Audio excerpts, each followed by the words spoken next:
Саламатсыздарбы? Кайненем менен болгон маегибизге кош келдиңиздер. Видео түркчө болот, бирок астында кыргызча субтитр бар. Маегибизди аягына чейин көргөндөн кийин комментарий бөлүмүнө өз оюңуздарды жаза кетсеңиздер болот.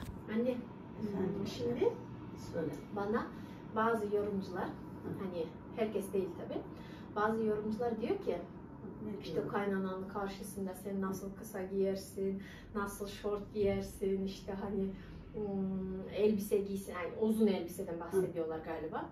Uzun elbise giysene falan diyorlar.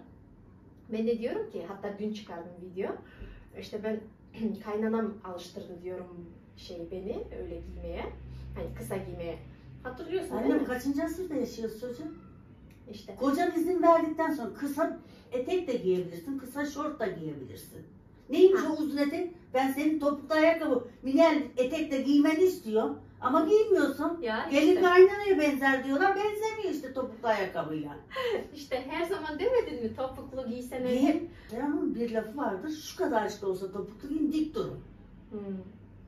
Giyebilirsin. Serbest benim yanımda.